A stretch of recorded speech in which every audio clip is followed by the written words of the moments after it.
기도하시겠습니다. 하나님 감사합니다. 오늘도 새로운 하루를 선물로 주신 것을 감사하며 하나님께 영광을 올려드립니다. 호흡하게 하시고 살아있는 기쁨을 주시는 하나님께 진심으로 감사드립니다. 감사하는 마음으로 오늘도 임마누엘의 하나님과 함께하는 복된 하루가 되게 하여 주시옵소서. 우리 마음의 걱정, 근심, 염려가 다 떠나가게 하시고 우리 기도에 응답하여 주실 줄 믿사옵고 예수 그리스도의 이름으로 기도 올리옵나이다. 아멘. 오늘 말씀은 시편 118편 1절부터 13절까지의 말씀입니다. 여호와께 감사하라. 그는 선하시며 그의 인자하심이 영원하미로다. 이제 이스라엘은 말하기를 그의 인자하심이 영원하다 할지로다. 이제 아론의 집은 말하기를 그의 인자하심이 영원하다 할지로다. 이제 여호와를 경외하는 자는 말하기를 그의 인자하심이 영원하다 할지로다. 내가 고통 중에 여호와께 부르짖었더니 여호와께서 응답하시고 나를 넓은 곳에 세우셨도다. 여호와는 내 편이시라. 내가 두려워하지 아니하리니 사람이 내게 어찌할까. 여호와께서 내 편이 되사 나를 돕는 자들 중에 계시니 그러므로 나를 미워하는 자들에게 보응하시는 것을 내가 보리로다. 여호와께 피하는 것이 사람을 신뢰하는 것보다 나으며 여호와께 피하는 것이 고관들을 신뢰하는 것보다 낫도다. 문나라가 나를 애워쌌으니 내가 여호와의 이름으로 그들을 끊으리로다. 그들이 나를 애워쌌으니 내가 여호와의 이름으로 그들을 끊으리로다. 그들이 벌들처럼 나를 애워쌌으나 가시덤불에 불같이 타 없어졌나니 내가 여호와의 이름으로 그들을 끊으리로다. 너는 나를 밀쳐 넘어뜨리려 하였으나 여호와께서는 나를 도우셨도다. 아멘. 오늘은 시편 118편 1절부터 13절까지의 말씀으로 선하시고 인자하신 하나님이라는 제목의 말씀을 함께 나누고 기도하는 시간을 갖겠습니다. 여러분 혹시 개그맨 이동우 씨를 기억하십니까? 사진 보이시죠? 틴틴5의 멤버로 데뷔해서 많은 활동을 하면서 사랑을 받던 옛날 개그맨 이동우 씨가 어느 날 방송국에서 사라졌습니다. 그 이유는 2004년도에 결혼을 하고 채 100일도 되지 않은 그가 망막색조 변성증이라는 불치병으로 점점 시력을 잃어가고 있었기 때문입니다. 그리고 7년이 지난 2010년에는 완전히 시력을 잃고 1급 시각장애인이 되고 맙니다. 시력을 잃어가면서 점점 방황하던 이동우 씨에게 천안에 사는 30대라고 밝힌 한 사람이 자신의 눈을 기증하겠다 하는 연락이 왔습니다.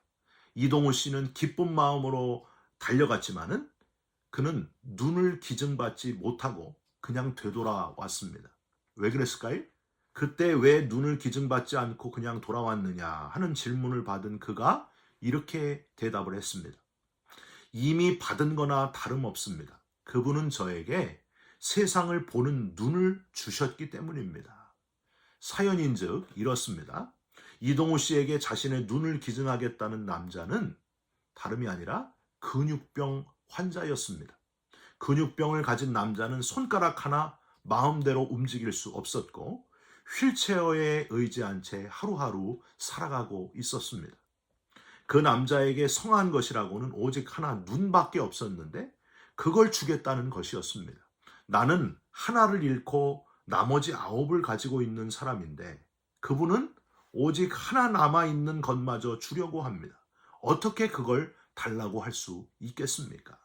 그 남자는 자신의 온몸을 제대로 움직일 수 없는데도 자신에게 남아있는 마지막 하나인 눈을 기꺼이 이동우 씨에게 주겠다고 한 겁니다. 자살을 하고 싶어도 자살을 할 수도 없는 무기력한 자기 자신을 바라보면서 한때는 깊은 절망에 빠지기도 했지만은 그는 마음을 새롭게 다짐했습니다. 어차피 죽지 못하는 인생이라면 살 때까지는 살아보자 라고 말입니다. 그리고 이동우 씨가 시력을 잃어가고 있다는 소식을 듣고는 자신의 눈을 그에게 주면 그가 정상으로 살 수 있을 것이라는 생각을 하게 되어 기꺼이 자신에게 마지막 남은 눈을 주려 했던 겁니다. 그 남자의 이름이 바로 임재신입니다. 그 임재신이라는 사람을 만나고 난 후에 이동우 씨는 절망을 이겨내고 둘이 친구가 돼서 함께 서로 희망을 격려하면서 가까이 지내게 되었습니다.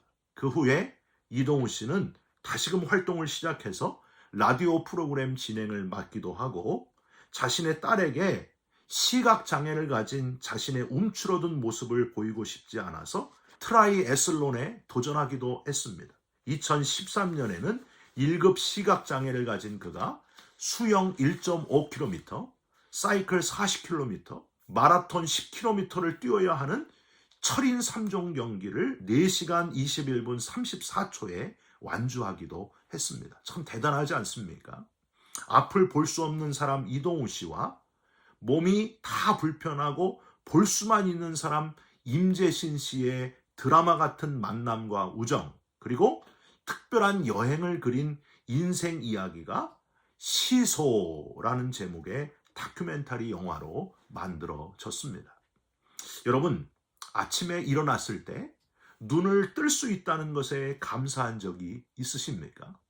눈을 뜬 후에 침대에서 내려와서 걸어서 화장실에 갈 수 있다는 사실에 감사한 적이 있으십니까? 힘든 일상이지만 오늘도 출근할 수 있는 직장이나 일터가 있다는 것에 감사해 보셨습니까? 오늘도 숨을 쉬며 하루를 시작할 수 있다는 것, 손을 뻗어 누군가 악수를 하고 손을 흔들어 줄 수 있다는 것, 낙엽이 지는 가로수를 바라보면서 걸어갈 수 있다는 것, 누군가를 만나서 즐겁게 이야기를 할 수 있다는 것, 계절의 변화 속에서 추위와 더위를 느끼면서 살 수 있다는 것. 사람들은 그것이 우리의 삶에 당연한 것처럼 생각할지 모르지만은요, 사실은 그것이 하나님이 우리에게 주신 얼마나 큰 축복인지를 모른다고 하는 거예요. 하나님께서 우리의 삶에 소소한 것들을 허락하시지 않았다면 우리는 그 어느 것도 누리며 살 수 없음을 여러분 기억하시고 아주 작은 것부터 감사하면서 살아가시기를 주님의 이름으로 부탁드립니다. 프랑스의 작가인 쥘 르나르라고 하는 사람은요, 매일 아침 이런 기도문을 외운다고 합니다. 눈이 보인다. 귀가 즐겁다. 이 몸이 움직인다. 기분도 괜찮다. 고맙다. 인생은 참 아름답다. 하나님, 감사 또 감사드립니다. 여러분, 오늘 본문 시편 118편이 바로 아주 작은 것부터 큰 것까지 모든 것을 감사하는 마음을 담아서 지은 최고의 감사시입니다. 이스라엘의 3대 절기, 유월절, 초막절, 칠칠절에 꼭 불려졌던 할렐시라고 있습니다. 이 할렐시 중에 제일 마지막 할렐시가 바로 이 시편 118편이거든요. 마지막이니까 얼마나 최고의 표현이 나와 있겠습니까? 여러분, 지난번에 7월 4일 날 독립기념일 날 이 폭죽 터지는 거 보니까요, 마지막 1분 남겨놓고는 정말 수도 없는 폭죽이 다 터지면서 아주 멋지게 피날레를 장식하더라고요. 오늘 본문 할렐시 시편 118편도 마지막 할렐시이기 때문에 모든 할렐시의 대미, 피날레가 아주 멋지게 폭죽 남아있는 거 한꺼번에 다 터뜨리는 것처럼 그렇게 아주 멋지게 최고의 감사의 표현으로 하나님께 영광을 돌리고 있습니다. 여러분, 그걸 발견하시면서 나도 최고의 감사를 하나님께 드리는 오늘 하루의 삶을 살아가시기를 주님의 이름으로 부탁드립니다. 이 최고의 감사시의 내용을 구체적으로 살펴보면서 깨달을 것이 있습니다. 첫 번째, 하나님은 선하신 분이시기 때문에 그 인자하심을 영원히 찬양해야 한다는 것입니다. 1절을 한번 보세요. 여호와께 감사하라. 그는 선하시며 그의 인자하심이 영원함이로다. 우리 한국말로는 그냥 여호와께 감사하라. 그는 선하시며 그의 인자하심이 영원함이로다 이렇게 되어 있지만 히브리어에는요, 중간에 분명히 키라고 하는 왜냐하면이란 단어가 분명하게 들어가 있습니다. 그러니까 원문을 살려가지고 표현을 하면, 1절을 표현하면 이렇게 표현해야 돼요. 여호와께 감사하라. 왜냐하면 그는 선하시며 그는 선하시기 때문에 그의 인자하심이 영원함이로다. 이렇게 표현해야 정확한 표현입니다. 그냥 막무가내로 하나님은 인자하시다, 좋으시다 이게 아니에요. 이유가 분명히 있다는 거예요. 선하시기 때문에 그 인자하심을 영원히 찬양하지 않을 수 없다고 하는 겁니다. 여기 선하시다라는 단어는 히브리어로 토브라는 단어입니다. 하나님이 세상을 6일 동안 지으시고 나서 하셨던 표현이 있잖아요. 보시기에 좋았더라. 이 좋았더라가 바로 토브라는 단어입니다. 그러니까 세상이 원래 지어진 모습 그대로 그 토브, 그 아름다움을 느끼면서 주인 되신 하나님의 손길에 감사하는 그 좋음, 그 선하심의 그 인자하심을 영원히 찬양합니다. 이런 뜻이라는 거예요. 그런데 이 토브가 쓰인 부분을 한 군데 더 살펴보면요. 과연 좋은 것, 선한 것이 무엇인가 하는 걸 더 정확하게 분명하게 알 수 있습니다. 여러분 이 토브가 언제 또 쓰였냐면요. 요셉이 17살 때 형들의 시기 질투로 이제 애굽으로 팔려와가지고 13년간의 종살이와 옥살이를 거쳐가지고 바로 왕의 꿈을 해몽해 주잖아요. 그리고 30살의 애굽의 총리가 되었습니다. 약 9년이 또 지나가지고 이제 형들을 만나게 돼요. 그 일로 인해 가지고 야곱의 가족들은 애굽으로 이주하게 되지 않습니까? 그런데 형들은 늘 요셉에 대해서 항상 두려운 마음을 가지고 있었습니다. 요셉을 팔아버린 일에 대한 복수에 대한 보복에 대한 두려움을 가지고 있었습니다. 마침내 아버지 야곱이 세상을 떠나게 되니까 이제는 아버지도 없으니까 분명히 요셉이 우리에게 보복할 것이다 하면서 요셉을 판 지 약 40년이 지났음에도 불구하고 여전히 두려운 마음을 가지고 있었습니다. 그래서 어떻게 해요? 요셉에게 찾아가 가지고 용서를 구합니다. 그때 요셉이 이렇게 말하죠. 당신들은 나를 해하려 하였으나 하나님은 그것을 선으로 바꾸사 오늘과 같이 많은 백성의 생명을 구원하게 하려 하셨나니. 창세기 50장 20절에 이게 나와 있어요. 여러분 여기서 선으로 바꾸셨다. 이 표현이 바로 토브입니다. 요셉은 종살이, 옥살이를 할 때는 하나님이 선하신 분이라고 생각하지 않았을 겁니다. 하지만 세월이 흐르고 결국 하나님이 모든 어려움을 다 이제 거치고 나서 하나님이 합력하여 선을 이루게 하시고 요셉을 가장 존귀하게 세워주시는 그 모습을 보면서 이제 깨닫게 되었을 겁니다. 하나님은 정말 선하신 분이구나. 여러분 우리도 삶의 순간순간에는요. 하나님의 선하신 것이 제대로 깨달아지지 않을 때가 많습니다. 과연 선하신 분인가 좋으신 분인가 의심갈 때가 많아요. 하지만 나중에 그 모든 인생을 돌아보면서 고난의 의미를 깨닫고 하나님께서 선을 이루셨다. 이렇게 고백하게 되는 거예요. 여러분 우리가 할 일이 뭐겠습니까? 중간중간 어려움을 겪을 때마다 낙심하지 말고 하나님은 선하신 분이라는 사실을 믿는 거예요. 인정하고 참고 기다리는 겁니다. 지금은 아무것도 보이지 않고 의문이 생길 때가 많지만은 잘 참고 기다리는 자. 시편 37편 5절에 이렇게 되어 있어요. 내 길을 여호와께 맡기라. 그를 의지하면 그가 이루시고 내 의를 빛같이 나타내시며 내 공의를 정오의 빛같이 하시리로다. 여호와 앞에 잠잠하고 참고 기다리라. 자기 길이 형통하며 악한 꾀를 이루는 자 때문에 불평하지 말지어다. 지금 힘들고 어렵고 괴로워도 불평하거나 낙심하지 말고 하나님은 선하신 분이시다. 토부의 하나님이시다 하는 것을 늘 기억하면서 참고 기다리라. 여호와께 맡기고 기다리라 하시는 말씀입니다. 참 선하신 하나님께서 결국에는 가장 좋은 길로 내가 생각했던 것보다 더 좋은 길로 나를 인도하실 걸 믿으면서 하나님의 방법으로 이끄실 것을 분명하게 믿으시면서 흔들리지 않는 저와 여러분의 삶이 되시기를 주님의 이름으로 축원드립니다. 또 하나 두 번째는요. 넘치게 주신 은혜를 기억하시고 감사하시기를 주님의 이름으로 부탁드립니다. 2절부터 4절을 보십시오. 뒷부분은요.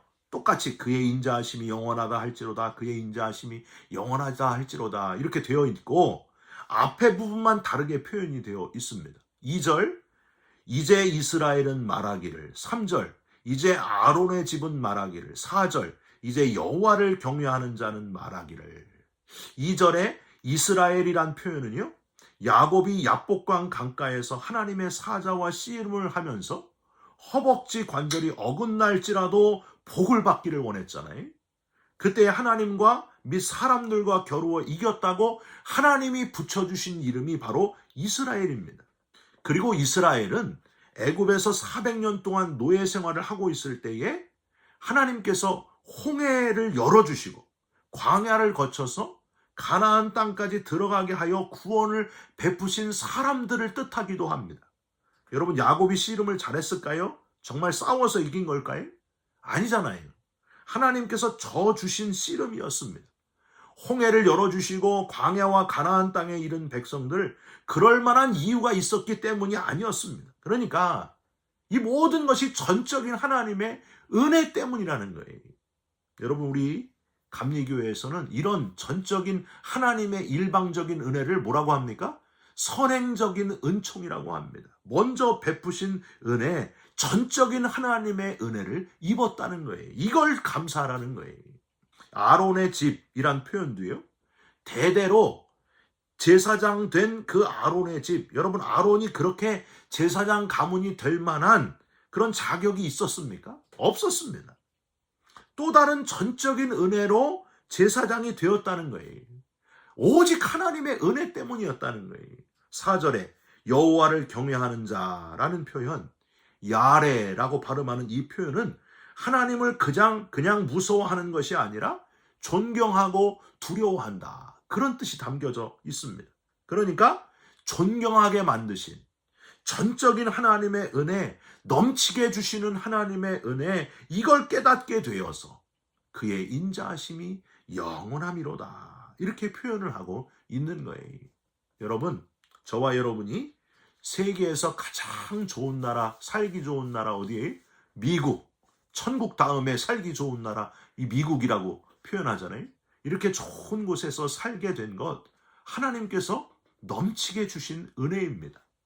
십자가에서 나를 위해 죽어주신 가장 큰 은혜를 받은 사람들이 바로 저와 여러분들입니다. 영생을 주신 은혜, 부활의 나라 시민권을 주신 은혜. 여러분, 이 은혜를 늘 기억하면서 너무너무 과분합니다. 하나님 감사합니다. 감사하고 또 감사합니다. 그런 마음밖에는 표현할 길이 없습니다. 자격 없는 이 죄인을 용서해 주신 하나님, 용서받은 죄인 되게 하시고 지금까지 삶을 살게 하셨던 하나님의 은혜, 오늘도 하나님의 은혜 때문에 살아가고 있고 앞으로도 하나님의 은혜밖에는 붙들 것이 없는 우리의 삶, 여러분, 하나님을 전적으로 의지하시고 넘치는 은혜를 주신 하나님을 늘 기억하시면서 오늘도 은혜 가운데 행복한 삶을 살아가시기를 주님의 이름으로 축원드립니다. 같이 기도하겠습니다. 하나님, 하나님의 인자하심을 찬양드립니다. 인자하심이 영원하시기를 소망합니다. 선하신 하나님, 토부의 하나님을 따라서 우리 모두가 참 선하심을 닮아가는 자로 살아가게 하여 주시옵소서. 넘치도록 부어주시는 은혜를 다시 기억하면서 뜨거운 그리스도인의 삶을 살아가게 하여 주시옵소서. 예수 그리스도의 이름으로 감사하며 기도하옵나이다. 아멘. 하늘에 계신 우리 아버지여, 이름이 거룩히 여김을 받으시오며 나라가 임하시오며 뜻이 하늘에서 이룬 것 같이 땅에서도 이루어지이다. 오늘 우리에게 일용할 양식을 주옵시고 우리가 우리에게 죄진 자를 사하여 준 것 같이 우리 죄를 사하여 주옵시고 우리를 시험에 들게 하지 마옵시고 다만 악에서 구하옵소서. 나라와 권세와 영광이 아버지께 영원히 있사옵나이다. 아멘. 사랑하는 성도 여러분, 인자하신 하나님께 영원히 영광을 돌리면서 살아가는 우리의 하루하루가 되시기를 주님의 이름으로 부탁드립니다. 고난 중에도 낙심하지 말고 끝까지 잘 견뎌내시고 하나님께서 어떻게 승리케 하시는지를 체험하시기를 주님의 이름으로 부탁드립니다. 여러분 사랑합니다. 축복합니다. 감사합니다.